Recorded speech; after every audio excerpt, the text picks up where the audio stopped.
The folks like us who have been doing SEO and marketing for 15, 20, 30 years, we're the ones who are actually the most at risk if we don't adapt and use these AI power tools.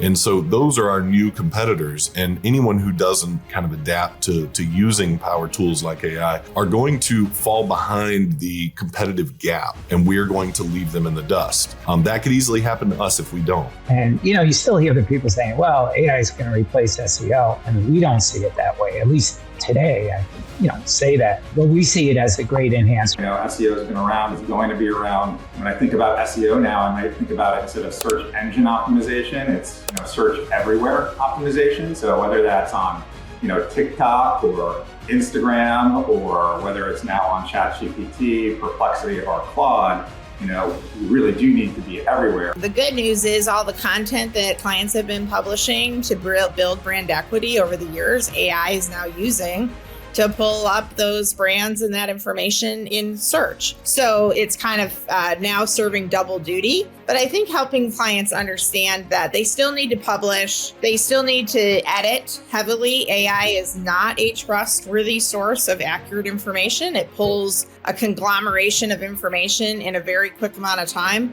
and you have to fact check that stuff. Jack Nagy, president and founder of MTA 360. 21 years in business, started more of a legacy advertising agency. We still are a full agency as far as our abilities go. Migrated into digital basically around 2008.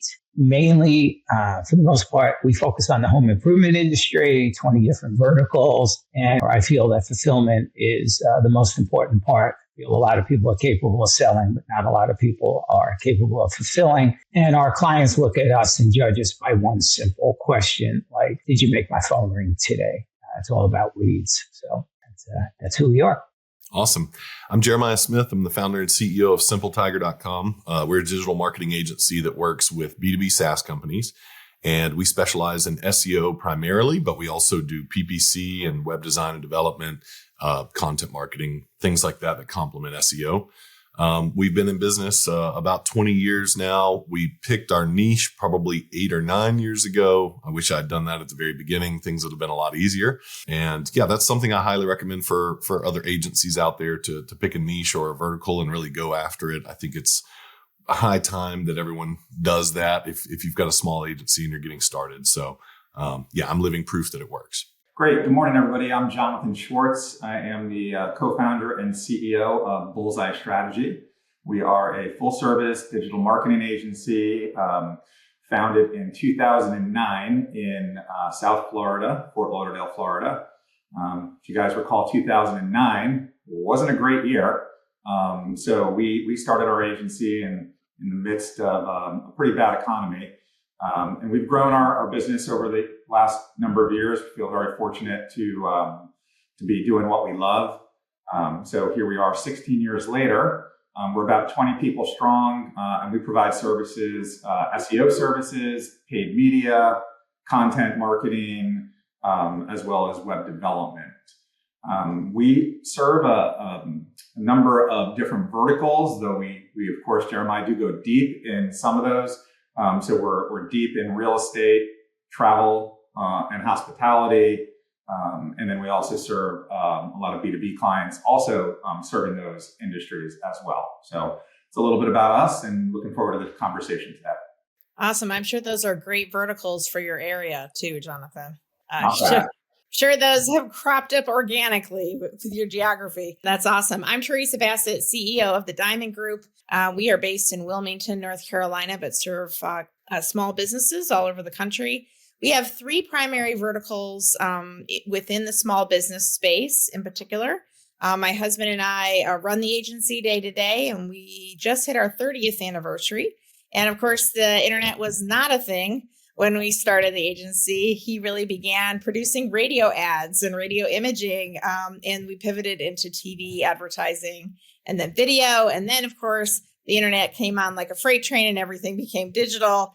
And so as any agency owner, we pivot, right? Adjust, evolve, adapt, or die. I mean, I guess that's the other option, right? So we are super privileged to serve the small business space. We love professional services, in particular, financial and immigration law. We love specialty medical and also construction and home services. My background is new home construction, residential and luxury real estate. And so we carry that over into serving our small business clients in the construction space. But we specialize in creating sustainable sales and marketing systems. We love to create a system that does not rely on the founder for sales, and helps those businesses get over the 7-figure threshold. Only 93%, of small businesses, 6% of small businesses in America get over the 7-figure threshold. And we know that small businesses work very hard to get there, and it does require systems. It does require leadership. And so we help them lead the charge so that they can create a sustainability that they couldn't do on their own. Awesome. So happy to be here. So happy to meet all of you gentlemen. Same. Congrats on 30 years. Thank you. Thank you. It's better than the alternative, Jeremiah. Definitely. What's one thing you wish you had done earlier when building your agency? Yeah. So we only serve B2B SaaS companies at the moment, and it's something that took us probably 11, 12 years to make the decision on. We originally would work with anybody that had a pulse and would pay us. And over time, we realized that when we're working with a small local consultant or lawyer, and then we're working with an e-commerce company, and then we're working with a major content publisher online, and then we're working with B2B SaaS companies that are enterprise solutions, the needs and the differences in all of those are so massive that your conversation has to shift dramatically call to call, and your strategies and what you employ have to change to where we were really spread thin. It was difficult to make a strong profit. It was difficult to have the kind of effective results that we wanted. So if I could go back, I would have picked a niche like we're in right now way earlier. And then I would have had a method to kind of create a strategy that's consistent across the majority of our clients. And I think it's kind of symbolized by that Bruce Lee quote where he's like, I don't fear the man that's practiced 1,000 kicks, but I fear the man that's practiced one kick 1,000 times. And so that's what I wish we had done earlier. Yeah, I knew that you were going to dive into that, Jeremiah. I think what you're talking about is identity of your agency, right? It's just really understanding who are you? Who do you want to serve? What do you love to do the most? I second that motion beyond niching. One of the things we decided to do finally when we were continuing to ask ourselves that question was niche and methodology. We created a proprietary system, but it wasn't until 2017. And so we really paid a lot of dumb tax.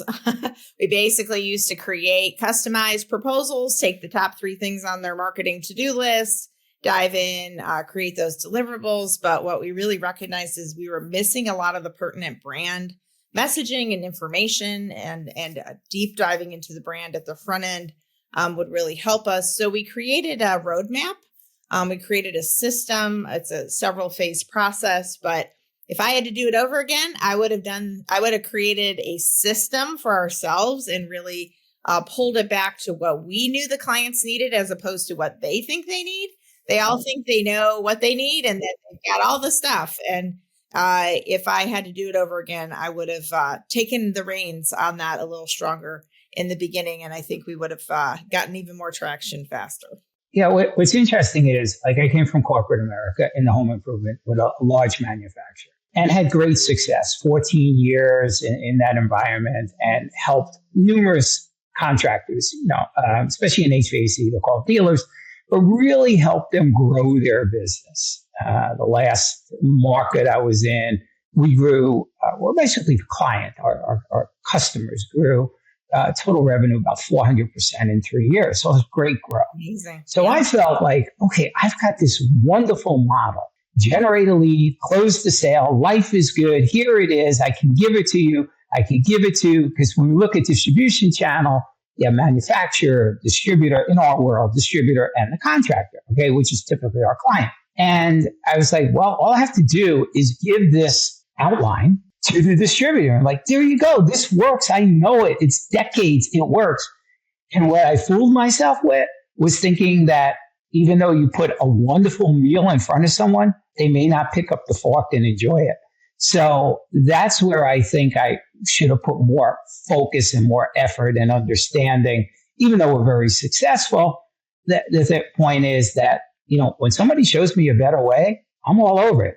Not everybody's like that. So that's kind of like my little thing. Yeah, no, well, what you're kind of speaking to, Jack, is, they don't know what they don't know. So there's a lot of education involved in the process. So even if you create this great process, you still have to bring them along for the ride and help them understand the value of what you're offering, right? Totally. Yeah. I mean, we take a true consultative approach, more of a boutique approach. We're not by far the largest, we're not the smallest, but what we want to do is form that relationship. Everyone says it, but how do you really do it? And I think being in that home improvement vertical, with 4 or 5 being the main ones, we know it so well. We can speak their language, understand their challenges, their pain, and help them overcome it as much as we can. So it's not just, you want a website, you want SEO, but really understand what their goals are, what their revenue goals are, and put a plan together for them that can help them obtain it. Yeah, and I heard you, Jack, talking about relationships a little bit there. It's one thing that I often say at our agency is, as much as we're a marketing agency, we're in the hospitality business, right? So we want to make people feel a certain way, right? We want them to, sleep better at night. We want them to look like heroes to their bosses. That's as much our job as it is to deliver great results. Now, I know, coming back to your question here, you asked for one thing that you wish we had done better or earlier when building our agency. Now, I've got a laundry list. So I'm limited to one? I mean, I'll give you one, but I'm going to give you one that's it's got a lot of tentacles to it. And I think it's, making sure that you're putting the right value on what we're delivering for our clients. And I'm going to talk a little bit about monetary value. I'd say, there's an old adage that, you can pick two: good, cheap, and fast, right? And, we wanted to be not just good, but great. We wanted to deliver fast. And I think, unfortunately, we got caught in a trap where we were maybe charging a little bit too little for the services that we offered. And I think the problem there, right, it's not coming down to me. It comes down to being able to hire the right team, being able to surround yourselves with the best people that puts you in a position to scale for growth, right? Because at the end of the day, we're in the people business. And really what we do, it's not just about us as leaders and, CEOs and founders. We need the best people around us. And so I wish at the onset we had kind of understood more of the value that we were delivering, so that in turn we could hire the right people a little bit faster. So today I sit here with, an incredible team, and people that stay with us for a really long time. And, I think that really helps us in delivering the best results for our clients. Yeah, that's such a good point, Jonathan. I'm with you. I have a laundry list of things I would do different if I could reel it back. But I think part of what you're talking about is part of just the evolution and the maturity of an agency. Because in the beginning, you're just trying to get stuff done. And you're like, oh, it's my cousin, Jimmy, and he likes to sit in front of a computer. Great. Jimmy, how about you do this SEO work, right? And, and I mean, I even employed, friends and family. I didn't know what I didn't know. So I think some of it is that you just have to grow within those spaces and learn that by, under fire in some ways, and then just get better and better at your hiring and recruiting. I mean, we've changed so much in that area. It's night and day. Yeah, I agree with you. We have to really understand the value that we're bringing to the table and bring great people to deliver those results for people. AI is changing the digital landscape quickly. How is your agency using AI today? Yeah, I mean, I think, from our perspective, AI is here, guys. So if anybody is not listening or watching, right? I mean, there's no doubt that AI is here, and we as an agency we're leveraging it. We consider ourselves an AI enabled agency.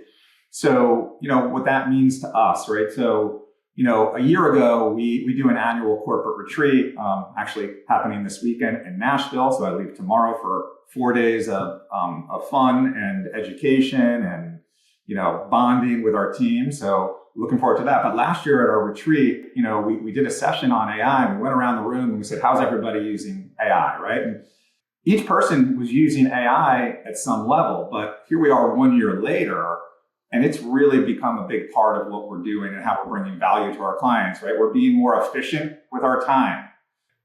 We are using it as a research tool.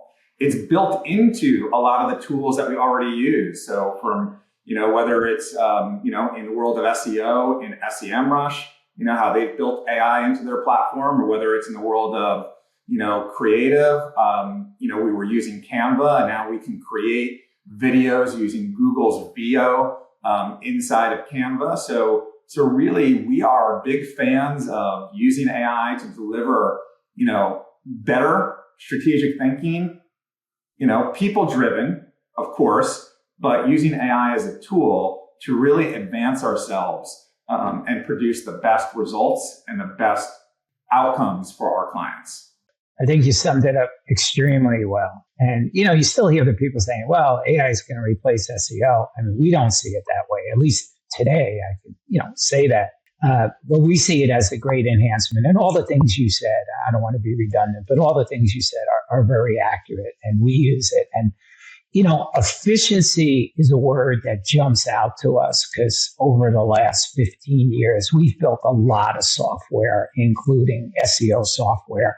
And it's to make the analysts more efficient, to have more time on other areas, not knocking the third-party plugins, that's fine, but to just make us more efficient. And that's truly what I would put right at the top. And for our clients, if we can help them get through the funnel more quickly, if we can enhance their ability to connect with the customer sooner, the better, the customer that truly wants their service, that's how we see it. But like I said, I don't want to be redundant. What you said, I support 100%. So great words. Yeah, I really do. I like the phrase AI enabled agency, Jonathan. I think, part of what I see our job doing with clients is to help them understand that AI is just a tool. Yes, it's in everything. It's becoming really ingrained in a lot of the platforms and tools that we're using as well. I think a big change in the last year is we are seeing it change search. AI search is a new category of SEO, really, or, of search. And that really wasn't a thing. The good news is all the content that clients have been publishing to build brand equity over the years, AI is now using to pull up those brands and that information in search. So it's kind of now serving double duty. But I think helping clients understand that they still need to publish, they still need to edit heavily. AI is not a trustworthy source of accurate information. It pulls a conglomeration of information in a very quick amount of time. And you have to fact check that stuff. You really have to edit that stuff. And so I think that it's easy for them to say, well, AI is just going to replace my agency, or I don't need my agency anymore because I'm just going to generate this content. And I'd really like to slow those business owners down a minute and say, hey guys, like AI is a tool, just like any other tool, and it is human enabled. You have to look at what it's spitting out closely, and you have to use a critical eye on that stuff. So, and you also have to have the patience to sit down and prompt engineer this stuff. Like, who is going to really slow down? I know that a lot of founders and CEOs, it's, the same reason they hire agencies in the first place. They don't want to sit down and be the marketing expert. Well, do they want to sit down and become the AI expert? No, it's a marketing tool. So you still need those agency relationships to help you navigate even more than ever, because the speed of technology change is so rapid that if you aren't leveraging marketing professionals' advocacy within the space, then it's a good chance that you're just not going to really be able to stay relevant, with the times. So I think that we have a huge responsibility and privilege within our space to embrace these tools, but help clients really understand how interactive these tools still need to be, what time is really required to use them well, and then, not discard the human brain when looking at the stuff it's spitting out and make sure that it's relevant for them. Jeremiah, I'm sure that you have something to say about that too. I can see it all over your face. Right. Yeah. I've been waiting to let you guys get it all out because this is something I'm very passionate about. Since I work in the SaaS industry, this is our full-time discussion is AI with all of our software clients and SEO particularly. So I've got three kind of major points I want to hit on here that all of you guys have kind of touched on. Number one, I do see AI as a power tool. And if we think back to when people used to build homes by hand with regular hand tools, the power tool didn't come take all their jobs. It took the jobs of those people who just were like, I'm not going to use that confangled new technology power tool. It's going to take their job. And so they've got to use the new power tool. But what they got out of that is you can build the same home faster and at lower cost because now your labor costs are going down. So at the same time, you could also build a larger home faster and for lower cost. And so that's what we had. We had an explosion in large homes. I mean, if you think about the average size of the home, pre-power tools, they were quite a bit smaller. If we go tour any old home, most of them are very, very small compared to what the average home size is now. So there's that, number one. Number two, the folks like us who have been doing, SEO and marketing for 15, 20, 30 years, we're the ones who are actually the most at risk if we don't adapt and use these AI power tools. Because we've got the new versions of us, these new entrepreneurs who are first year, second year into their entrepreneurial journey, starting digital marketing agencies with AI as their assumption, as the tool that they know how to use already. And so those are our new competitors. And anyone who doesn't kind of adapt to using power tools like AI are going to fall behind the competitive gap. And we're going to leave them in the dust. That could easily happen to us if we don't. So that's kind of point number two. And then point number three about, is AI going to completely replace SEO? SEO is just a concept, really. It's not actually like a physical thing. It's not really a very well-defined thing. I actually have a book that was published on Google. I think it might have been published by Google many, many years ago about how SEO has been around since the monastic Chinese dynasties when they would use scrolls and they had a kind of like a Dewey Decimal System across the kingdom for tracking down which scroll is at which monastery so that they could keep track of the information within the kingdom. And that's incredible. That's an ancient search engine system that they had, right? And there was a way to optimize that, and the Chinese figured that out. That's really incredible. Now, ask yourself this simple question. Are people going to quit looking for stuff that they need to buy? Because if that's going to happen, then yes, SEO is at threat, right? But if people are going to continue searching for stuff, they're going to search different places, whether they search on Google or they go to some LLM like ChatGPT, or whether Google completely disrupts the LLMs with their own LLM and they still dominate the volume of searches. People are showing up there, and the ones who are showing up there are the ones who are still selling product to the people who are searching. So the same is true right now as it was 20 years ago. People are looking for what you're selling. If you don't show up where they can find you, you won't sell to them. So it's as simple as that. And I'm not threatened at all by AI when it comes to SEO. Yeah, and I'd say also, you brought up a great point. SEO has been around, it's going to be around. When I think about SEO now, I might think about it instead of search engine optimization, it's, search everywhere optimization. So whether that's on, TikTok or Instagram, or whether it's now on ChatGPT, Perplexity, or Claude, we really do need to be everywhere. So, and one of the things that, and there are some remarkable stats, right, that are coming out about it, AI and the rise of AI searches, and really for the first time in, Google's existence, there's disruption. I mean, there's clearly disruption, and, Google's even disrupting itself. You have to, we know what happened to Blockbuster, right? So, my money's on Google, right? They're going to disrupt themselves and they're going to come out of this okay. But we've really taken on, we needed a new acronym in our business. So we've taken on answer engine optimization now as a new service. And yes, what's good for SEO is generally good for AEO, but there's so much more to it now, right? And so much more detail of what we have to do. But some of the facts and stats that I heard that I did want to share was, I think according to Gartner, by 2026, we're going to see brands will see about 25% less traffic coming from the classic search engines, right? So where are we going to get that traffic? Again, back to ChatGPT, Perplexity, even Gemini.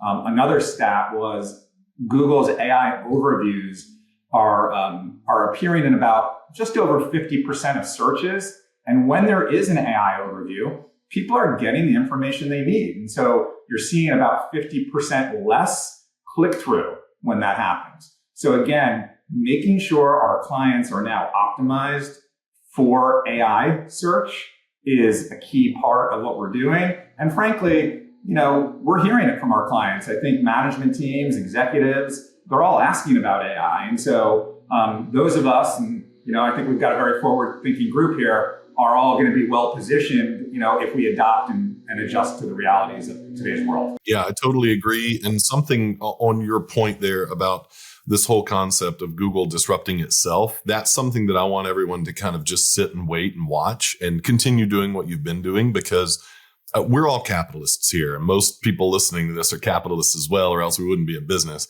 And one of the things that I trust with regards to our industry is that capitalism will always probably remain true, which means that Google is not going to purposely shoot themselves in the foot to lose their almost $1 trillion market cap, which 99% of that is ad revenue.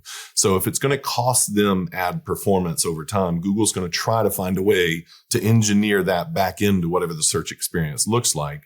And if they don't, and if it is a blockbuster moment for Google, that gives way to Netflix and Hulu and HBO Max and all the different competitors that are going to rise up, except obviously it wouldn't be Google and all of those. It would be the ChatGPTs and the Perplexities and whatnot. And so I put a lot of money on capitalism, even if Google does have some struggle. And I would love to see some disruption go towards Google to where our clients and us as agency owners aren't completely depending on just making them perform well in Google. I'd love to see some disruption, some option there in the market. Yeah. And I think what you're talking about, Jeremiah, is really important too, because I think there is almost this feeling in our industry that you can't catch a breath, that you're going to miss the train. Like, things are happening so quickly that it's almost like scramble, scramble, scramble. There's like becoming this scarcity feeling, a scarcity of time, scarcity of processing the information, scarcity of utilizing the information.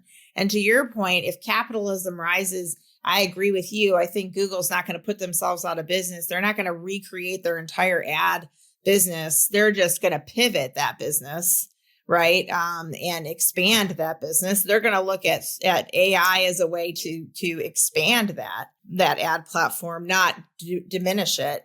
And so I think that we can also trust that there is enough time for us to integrate, utilize, process. We can let some of this technology grow up a little bit while we're biting it off. We can breathe as agency owners, not so much that we let the train run over us, but that we don't have to scramble. Our clients are way, way, way behind where we are. Way, right? I mean, I still have clients that literally have websites from 1989, 1993 that aren't mobile friendly. I mean, we get brands that, are still asking very, very basic questions about inbound marketing. And so while we on the cutting edge of this AI integration, this AI utilization, feel that sense of urgency, they're not feeling it the same way we are. And we are the ambassadors. We are helping them herald that in. And so it's okay for us to take our time to figure out how best to help them with that, how best to help our agencies, and not just constantly have that feeling that we're behind. Yeah. It's funny. The SEO industry, SEO has been dying my entire SEO career of 20 years now. And so bring it on. Keep that story going. Exactly. SEO is dead, Jeremiah. Come on. Yeah. I'd love that. I'd love for that headline to scare as many of my competitors out of the market as possible. That's fine. Keep it coming. Yeah, great questions. It is going to be exciting, I think, especially in the web development space. When AI came on, it was really, we could see the content capabilities, but I'm super excited to see what happens in the web dev space. I think The digital doorstep creation and integration space is, the speed of implementation in which coding is changing, in which these tools are. We're going to be able to launch websites in, a couple hours versus, a couple months. And that's going to be super exciting for us as agency owners, I think. Speaking to your point, Jack, about efficiency. Jonathan, are you seeing that coming on too? Oh, yeah. See, what's interesting, I don't know how other agencies, I will say keep up or whatever. We started an R&D department in 2009, and it was a couple of people. And 2 years ago, and we used both our internal people, but I don't want to take away from what the analysts are supposed to be doing, which is driving results and making campaigns better. So we brought on a couple of consultants for AI specifically. So we've expanded our R&D team to try to adjust to everything and not, I don't want to say disrupt, but basically allow the team to do their research, do their proofing that it's something we wish to implement. And then after they have tried it, because we would never use a client as, a test model unless, they were aware of it for whatever reason. And then we would implement it throughout the whole company. And then our CTO would roll it out to all the analysts and everything we're doing. But it's just such an interesting dynamic, and I can tell you it can be costly too, because research and development is not inexpensive, at least from my perspective. Jonathan, you looked like you had something to say about that. Yeah, I mean, I think, really what I was going to say, I think you said something about time to achieve things. I think some things that might take us as an agency, only 4 hours, but takes us over the course of 2 weeks is something that we can now do in, 2 hours in the course of a day, right? By leveraging, AI as a partner and really leveraging it, as our assistant, strategic partner, et cetera. So I think it's just important that, that all agencies, right, that, we're all looking to experiment, and that we're telling our team, and, this is something that we've done, AI is not a dirty word, right? AI is something that we should all be thinking about, embracing. And again, the output is being an AI-enabled agency. And as you guys said, I think Jeremiah said it, we're not afraid of being replaced because we are adapting and we are adopting it. Yeah. And Jeremiah, I thought your example of, treating it as a power tool was a great analogy in the home building industry, because that's a very easy way to get clients to understand the role that it plays.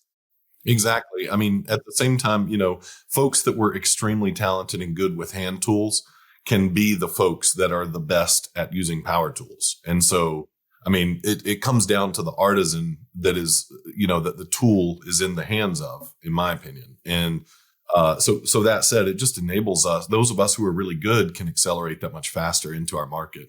So I don't see it as a threat. Yeah. Another place that we're seeing AI change things rapidly is in the outbound sales arena. I don't know if you guys are getting robocalls, AI calls, nonstop. Texting is starting to happen. I'm getting a lot of AI generated info emails, cold emails. It is rapidly revolutionizing outbound sales. If you think about this as an area where you're going to get 99% rejection to the 1% yeses.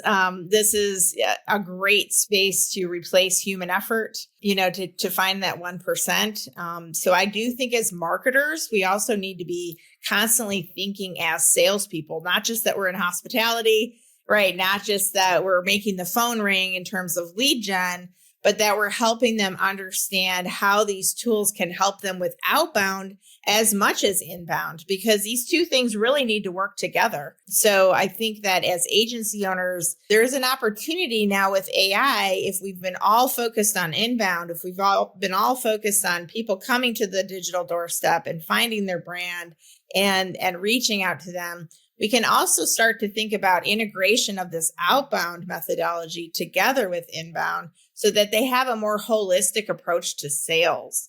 A lot of their sales teams need help. A lot of their sales plans are not comprehensive enough, and they're thinking about marketing as a one-way equation. And I think as marketers with AI now, we have an opportunity to think about both sides of this equation a little bit more efficiently for them. I've got a bit of a controversial opinion when it comes to that. First and foremost, I think marketers ruin a lot of good things. And I think that this is one of those areas where marketers are immediately ruining it with serious AI outbound stuff, which I know at the federal level at the moment is currently illegal, but that's never stopped marketers from doing things fast. And so I do get a ton of spam calls every day, like you said. So what has the response been to that? Well, there has been an equal response on the other side where my phone automatically can detect potential spam and just filter it or block it. And so the effectiveness of that channel just dropped significantly. And there might be people who are intentionally calling me directly, but my phone miscategorizes it as spam because it's hypersensitive and hyper filtering now. So that's one of those areas where marketers have immediately messed that up. Now, I know that's not you and me and our agencies here today because we're a bit of a different agency. And actually, to that point, I think this is where AI can serve as, like to your point, as an assistant to salespeople. And I love the concept of using AI for inbound interactions with your business. Any kind of a chat interaction that I've had with a few businesses that use a really good AI system for their chat support and stuff like that have actually been surprisingly good, where I'm like, okay, cool. I got exactly the answer I needed very quickly, like instantly.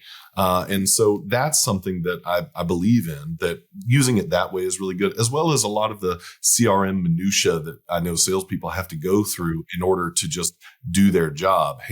Handling a lot of that heavy lifting, I think, can be handed over to AI to make them that much more effective. And again, that's them just using a good power tool. If the salesperson is really good, then that power tool is going to make them that much better. Yeah. And to your point about marketers ruining it, with that technology, I think that what we're also seeing as a result of volume going up and the effectiveness of that going down is the human relationship is never going to get replaced. We are human to human connectors, whether we're generating content or we're using this technology. I think now that video can be created and made to look like real life, the veracity of things is going to be tested even more. We've obviously seen this in our highly charged political environment. Like, what is our single source of truth? Can you trust any source of content as the truth, right? And so what is going to happen is as marketers, I think it's going to be even more important for us to guide our clients to creating more face time, more real conversations with their clients, more in-depth interaction with their clients, and not just relying on the pipeline, the funnel to do the selling for them, right? Because people are more cynical. They're asking more informed questions and they're hesitating. We're seeing, sales drop on online sales because people are taking more time to make considered purchases because they don't know what to trust anymore. Right. Yeah. And there's this possibility too that AI frees up enough of our clients' time to spend more time on those higher impact personal engagements and things like that. I know that for my own research and my own reading, kind of outside of work for hobbies that I'm into, it allows me to quickly cover ground and then talk to a friend about really deep stuff that I was able to cover in a short period of time and have really fun, engaging conversations. And so I think it does free us up to a degree if we use it properly. Yeah, that's a great point. Great point. Well, thanks for having me and great to meet everybody. Yeah, thank you so much for the opportunity. So nice to meet you guys. I'm going to connect with all of you on LinkedIn. That'd be awesome. Yes. Appreciate that. Yeah. But yeah, it'd be awesome. Thank you. Absolutely.